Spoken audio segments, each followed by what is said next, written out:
جو تمہیں گنبد نظر آتا ہے سبز رنگ کا، یہ اسی جماعت کا کارنامہ ہے۔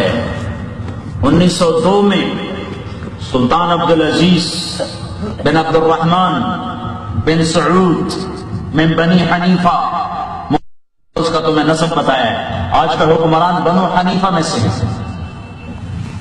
ایک چھوٹی سی ریاست کی درعیہ، اس پر ان کی حکومت تھی۔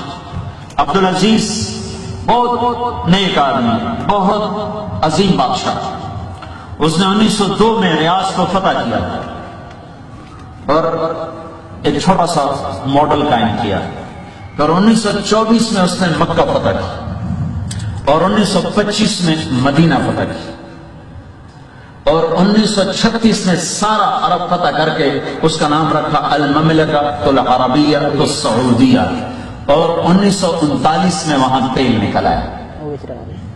1925 میں مدینہ فتح ہوا تو علماء نجد میں شدت بہت ہے، محبت اور حدود میں فرق نہیں کر سکتے، گستاخی بھی حرام ہے اور حدود سے تجاوز بھی حرام ہے۔ تو انہوں نے کہا کہ جتنے نشانات ہیں سارے مٹا، تو جنت البقیع کے سارے نشان مٹا دیں، امہات المومنین کے، صحابہ کے، اہل بیت کے، آل رسول کے سب نشانات تھے، سب مٹا دیں۔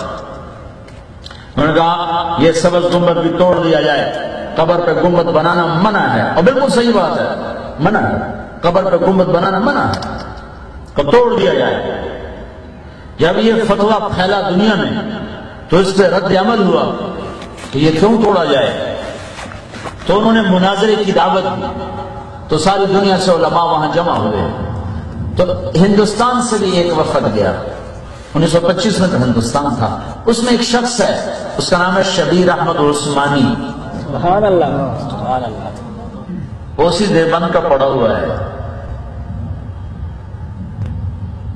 جب آپس میں گفتگو ہوئی بھئی ہمارا مترجم، ہمارا متکلم کون ہوگا، تو ترک علماء بھی تھے، عراق سے بھی تھے، دوسری جگہوں سے بھی تھے، شام سے بھی تھے، انہوں نے کہا ہمارا ترجمان شبیر احمد ہوگا۔ تو سلطان عبدالعزیز کے سامنے مناظرہ ہوا، علماء نجد نے اپنے دلائل پیش کیے جو ظاہر حدیثیں تھیں۔ میں سوچا کرتا تھا کہ مولانا شبیر احمد صاحب نے کیا دلیل دی تھی کہ جس سے اتنی ظاہر حدیثوں کے ہوتے ہوئے ان کو قائل ہونا پڑا کہ یہ کام نہیں کرنا چاہیے۔